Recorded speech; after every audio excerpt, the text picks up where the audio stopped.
Entonces, sigamos, ahora estamos con la anestesia epidural.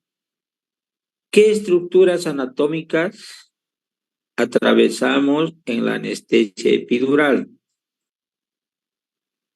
Igual, de afuera hacia adentro. Piel, tejido celular subcutáneo, ligamento supraespinoso, ligamento interespinoso, ligamento amarillo y el espacio epidural. ¿Qué diferencia hay, jóvenes, con la anestesia raquídea? A ver, ¿quién me puede decir? Que no pasamos la dura y el aracnoideo. Perdón, a Que ver no de nuevo. pasamos la dura madre. ¿Cuál? Que no pasamos la dura madre. Ya esa sería una, pero otra, a ver, otra, de acuerdo a esos planos que le he mencionado, ¿qué diferencia hay con los planos de la anestesia raquídea? Aquí atravesamos piel, subcutáneo, supraespinoso, interespinoso, ligamento amarillo y espacio raquídeo. A ver, van a averiguar bien, cuidado que sea pregunta de examen.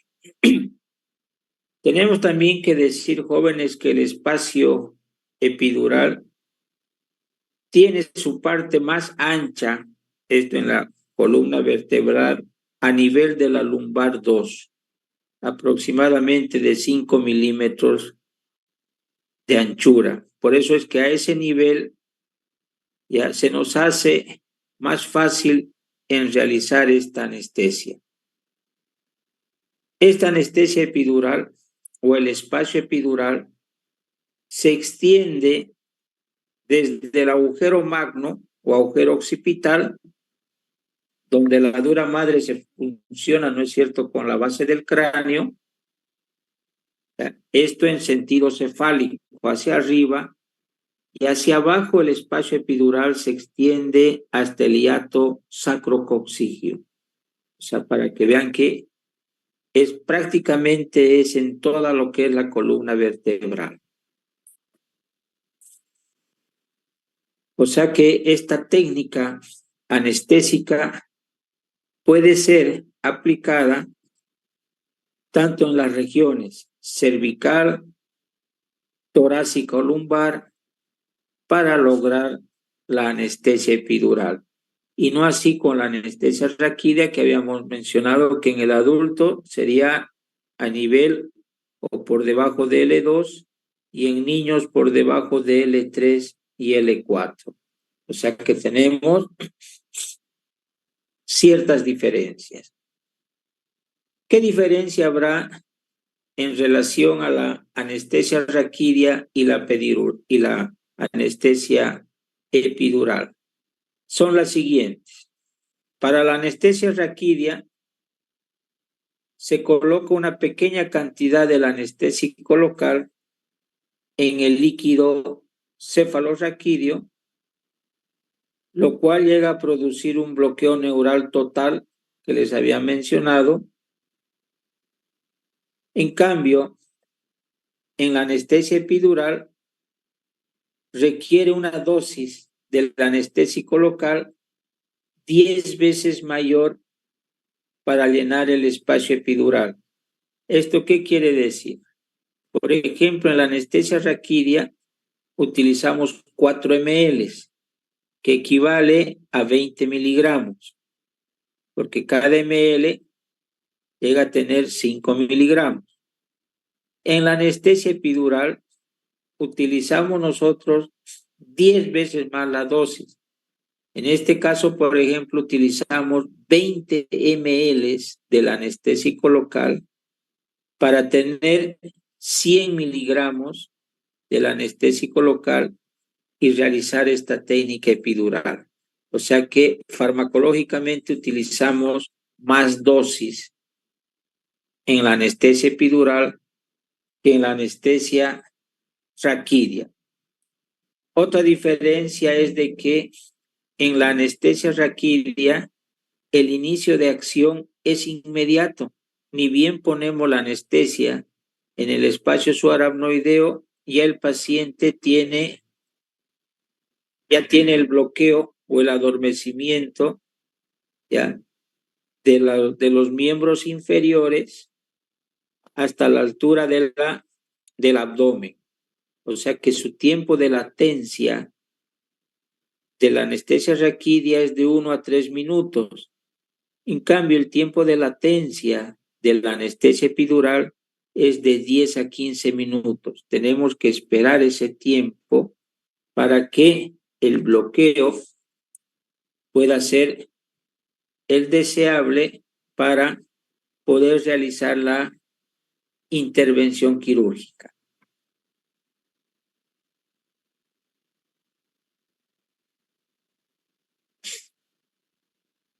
Esas serían las diferencias más importantes de la anestesia raquídea en relación a la anestesia epidural. Ahora, ¿cuáles serán las ventajas de la anestesia epidural sobre la anestesia general? Aquí también van a ver las diferencias que les había mencionado de la anestesia raquídea con la general. Ahora aquí es anestesia epidural sobre anestesia general. ¿Cuáles son esas ventajas?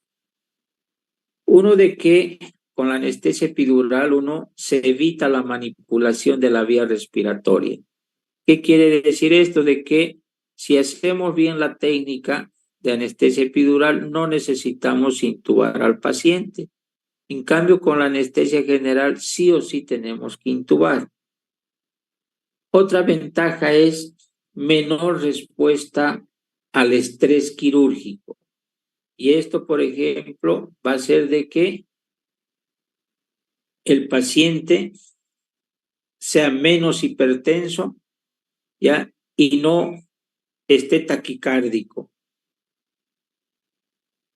Otra ventaja es menos efectos trombogénicos y embolia pulmonar con esta técnica epidural.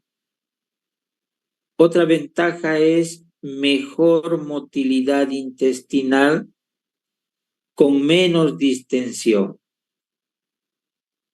Otra ventaja, el paciente puede estar despierto durante el procedimiento si lo desea el paciente, o bien también podemos sedarlo, pero sin llegar a intubar.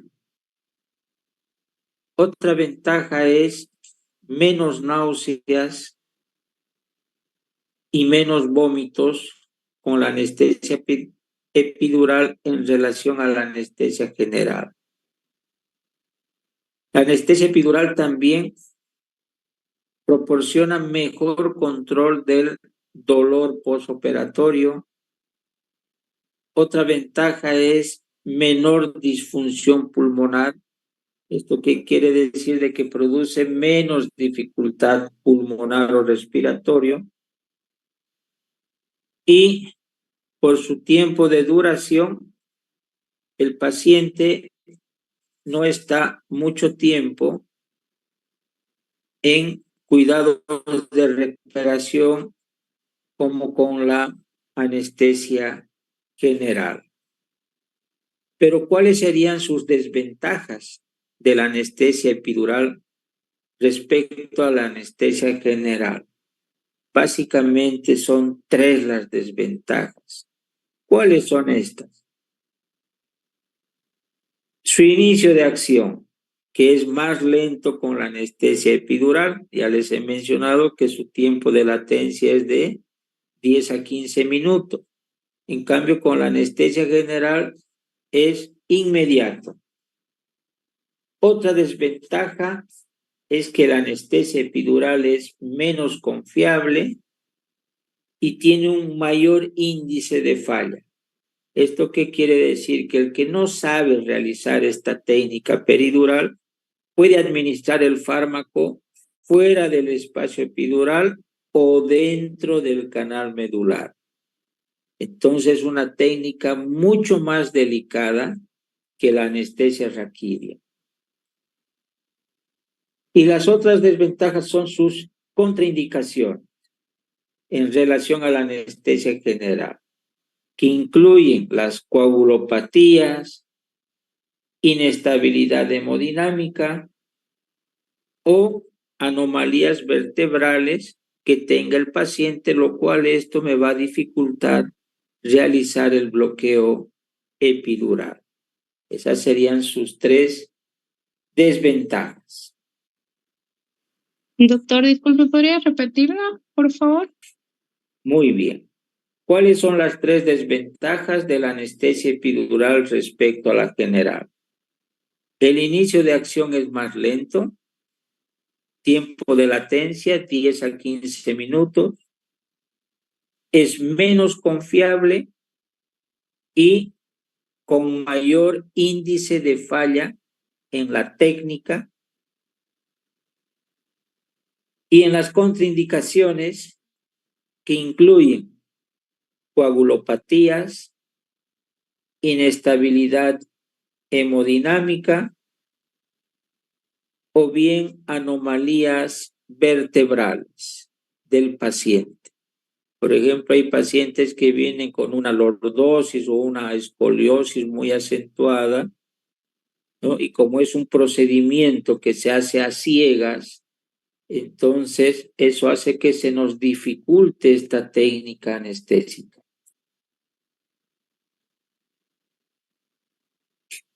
¿Cómo se realiza la técnica de la anestesia epidural? Lo que nosotros debemos tener antes de aplicar esta anestesia es oxígeno a mano, tener todos los equipos o dispositivos para ventilación con presión positiva e intubación y fármacos vasopresores para tratar la hipotensión. A los compañeros que han estado en la práctica les mencioné, a los que hicieron la monitorización conmigo, les mostré lo que era el laringoscopio, las cánulas de Mayo, de Guedel, les he mostrado el guiador de tubo endotraqueal, el ambú, las mascarillas faciales. Entonces tenemos que tener todos esos dispositivos y también fármacos vasopresores como adrenalina, fenilefrina, atropina o cualquier otro. Después el paciente evidentemente tiene que estar canalizado con un catéter o una bránula número 18 o número 20. La posición del paciente puede estar sentado o en decúbito lateral.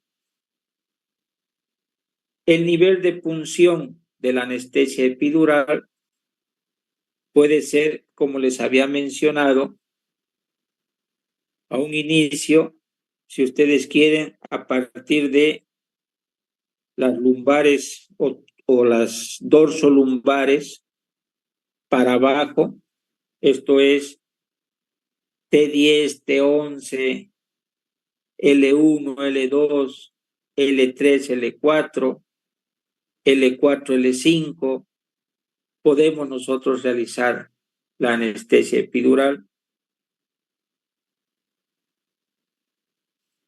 La aguja que utilizamos para hacer esta técnica anestésica es la aguja TOWI, que ese sería su nombre genérico, aguja TOWI, y su nombre comercial sería la aguja Perican.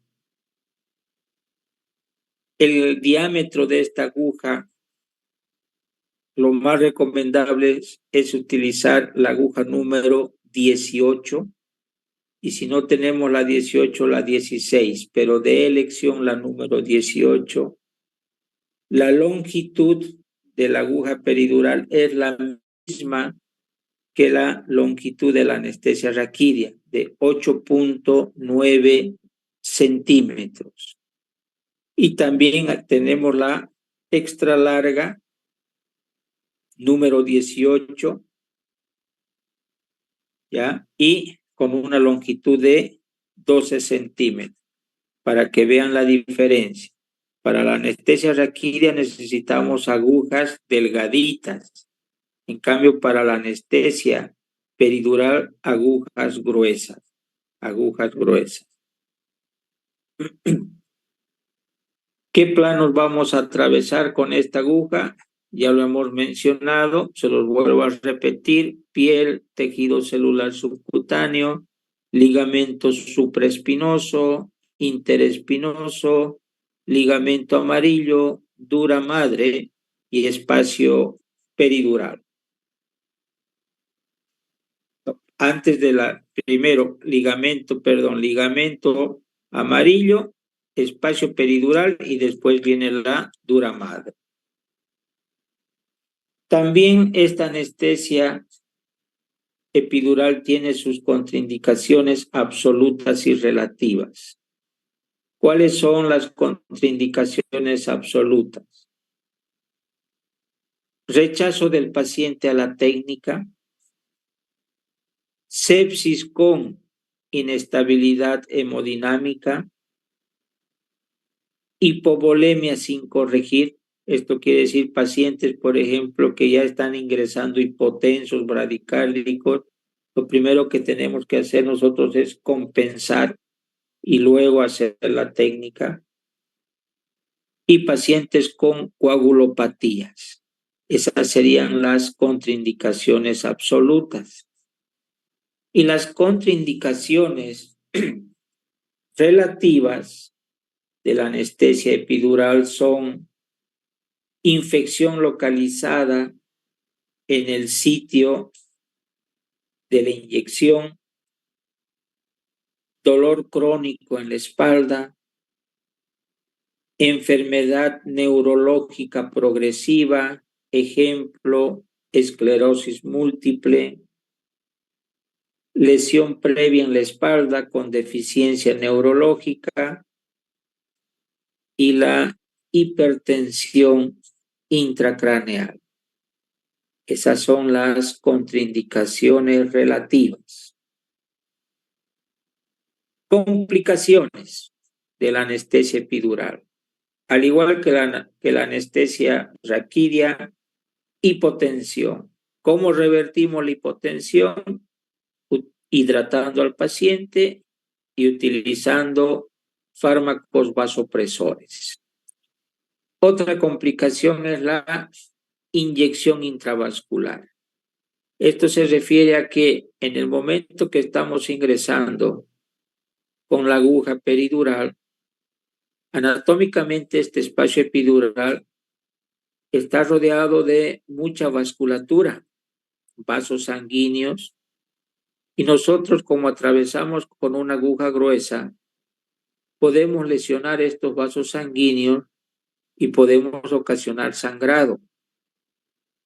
Si nosotros no percatamos este sangrado y directamente nosotros administramos el anestésico local, vamos a conseguir esta complicación que es la inyección intravascular. ¿Y cómo vamos a saber? El paciente inmediatamente empieza a convulsionar. ¿Qué debemos hacer en ese momento? Es administrar farmacológicamente cualquier fármaco intravenoso de inducción que ya ustedes conocen, ya sea tiopental sódico, propofol y de preferencia una benzodiazepina. Si tenemos a mano el midazolam, utilizamos midazolam para revertir las convulsiones. Otra complicación es la inyección subaracnoidea, que viene a ser el bloqueo raquídeo total. Porque imagínense, no percatamos que hemos atravesado y hemos perforado la dura madre administramos esos 10 ml o 20 ml que se puede utilizar de anestésico local, lo intoxicamos completamente al paciente si administramos en el espacio raquídeo. Entonces, es una complicación también de la anestesia epidural. También es complicación de la anestesia epidural la cefalea secundaria a la punción accidental de la dura madre, porque les vuelvo a decir, la dura madre, el flujo de líquido cefalorraquídeo que va a salir a través de este orificio va a ser muy grande, de tal manera que el paciente va a tener esta complicación. Ya sabemos resolver, de acuerdo a lo que les he explicado, tanto el bloqueo raquídeo total como la cefalea secundaria a la dura madre. Y otra complicación son los hematomas epidurales, lo que les mencionaba en lo que era la inyección intravascular. Podemos nosotros lesionar estos vasos sanguíneos que están en la proximidad del espacio epidural, sangran y podemos ocasionar hematomas epidurales. ¿Cómo vamos a evidenciar esta complicación? El paciente nos va a referir parestesias en las piernas. Entonces eso quiere decir que probablemente han sangrado estos vasos y han llegado a afectar las raíces nerviosas que también discurren a través del espacio epidural. Esas serían las complicaciones de la anestesia epidural. ¿Cuáles serían los cambios fisiológicos que nosotros debemos observar una vez que hemos realizado la anestesia epidural? Ya el paciente está monitorizado, ya le hicimos la anestesia epidural y nosotros tenemos que percatar estos cambios fisiológicos. ¿Qué quiere decir? Son cambios que sí o sí el paciente va a tener y que nosotros debemos explicarle al paciente y también nosotros debemos conocerlos para estar tranquilos se presente cualquiera de estos cambios. ¿Cuáles son? Descenso de la presión sanguínea, hipotensión arterial. Ya saben cómo vamos a revertir esto, hidratando al paciente. Cambios en la frecuencia cardíaca. Hay pacientes que nos van a hacer bradicardia y hay otros que nos van a hacer taquicardia. Cambios ventilatorios. Hay pacientes que de alguna u otra manera van a necesitar de algún aporte de oxígeno adicional, pero sin llegar a intubar al paciente, ya sea por bigotera nasal o una mascarilla facial. También otro cambio fisiológico es la distensión vesical. Otro cambio fisiológico, contracción intestinal. Otro cambio fisiológico, cambios de la termorregulación. El paciente, algunos pacientes refieren frío. Y también cambios neuroendocrinos. ¿Qué quiere decir esto? Que si nosotros, después de haber realizado esta técnica o en el postquirúrgico, le pedimos un laboratorio, ejemplo, una glicemia, vamos a ver que la glicemia va a estar relativamente elevada, pero es por el efecto de la anestesia epidural. Les decía que el fármaco o el anestésico local para esta técnica es la bupivacaína al 0,5% con epinefrina, la isobárica oliviana, si ustedes quieren. ¿Qué finalidad o qué función cumple el vasoconstrictor con el anestésico local?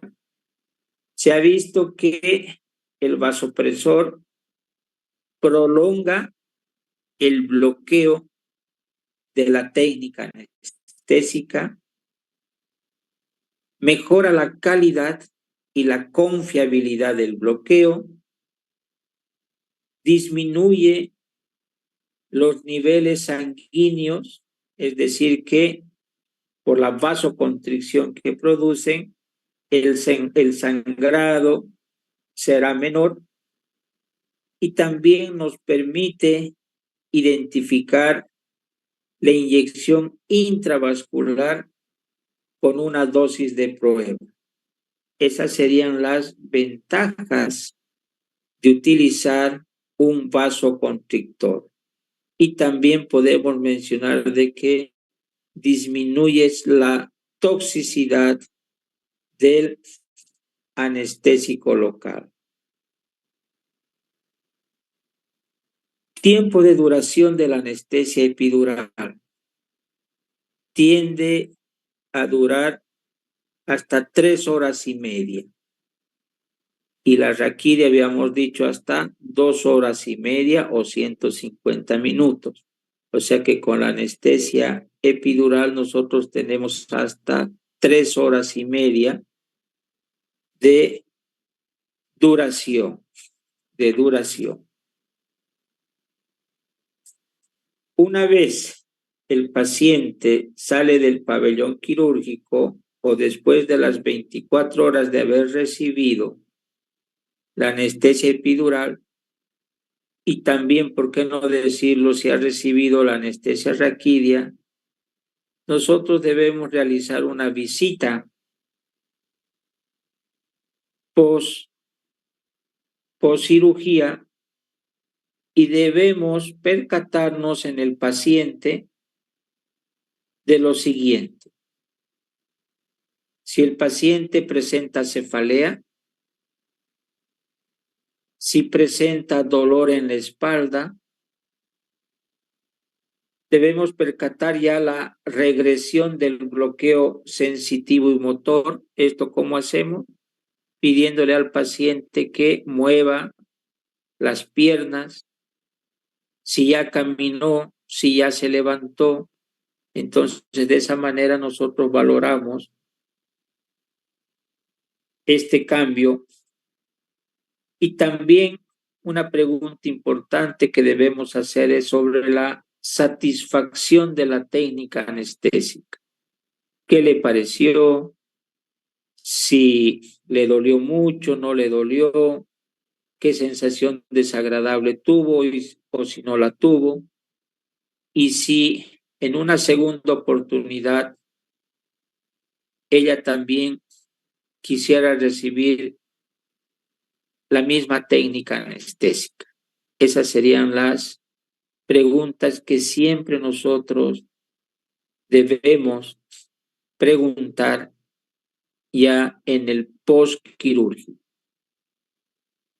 Por favor, revisen algo más. Los que tienen la guía, en la guía está todo lo que les he mencionado y algo más tal vez que se me ha olvidado, pero ahí está todo, o bien pueden revisar cualquier otro libro de anestesiología y complementar algunas cosas más. ¿Alguna pregunta o duda sobre la anestesia epidural, jóvenes? Antes que termine el enlace, tenemos 9 minutos para que les aclare.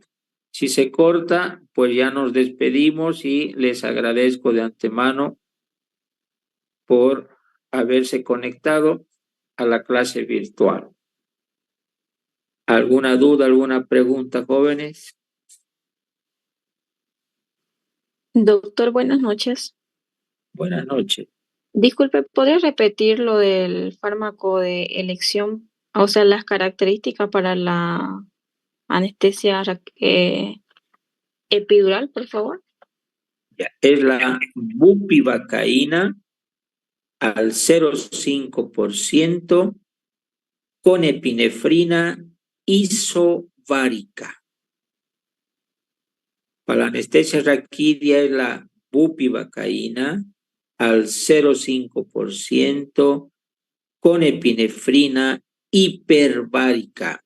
de hipermaxia, acuérdense si gusta. ¿Qué otra aclaración, joven?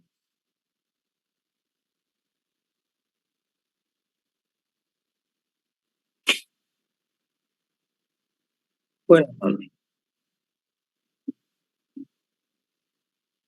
ya.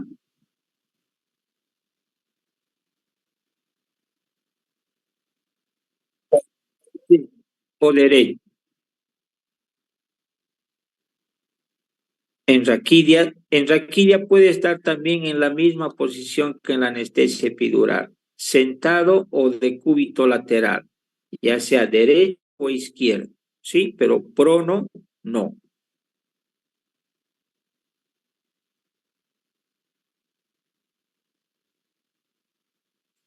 Y otra pregunta, joven.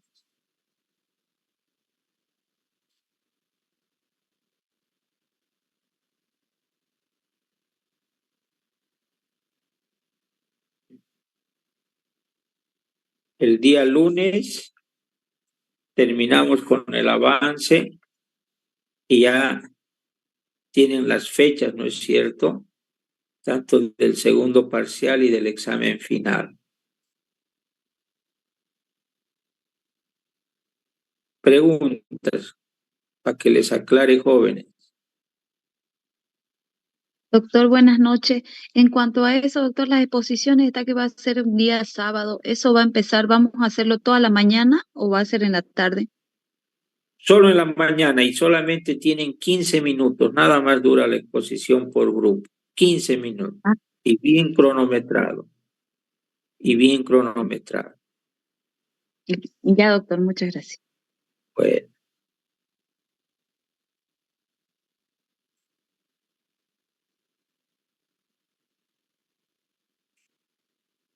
bueno, jóvenes, me parece que no tienen preguntas o ya se quedaron dormidos. Los entiendo, han debido también pasar otras clases o otras prácticas.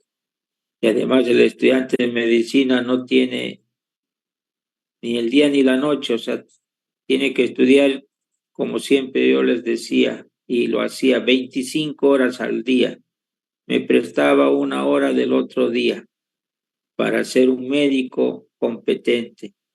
Y ese es el deseo mío para cada uno de ustedes. Los considero y bueno, después los logros van a ver que son muy bonitos. Primero es el sacrificio, primero son los desvelos y todo lo que venga, pero no desmaye, no desmaye. Nuestra profesión es hermosa, es linda y van a ver que después ustedes se van a sentir tan orgullosos de haber escogido esta profesión, que no se olviden, somos instrumentos de nuestro Señor Jesucristo, tenemos ese don que Él nos está dando porque Él es el médico de médicos y así también nosotros debemos considerar, ¿sí? Instrumentos de nuestro Señor. Bueno, con estas palabras me despido y les quedo nuevamente muy agradecido. Que tengan un buen descanso, jóvenes. Hasta mañana. Gracias, doctor. Hasta mañana, doctor. Buenas noches. Gracias a ustedes, jóvenes. Hasta mañana.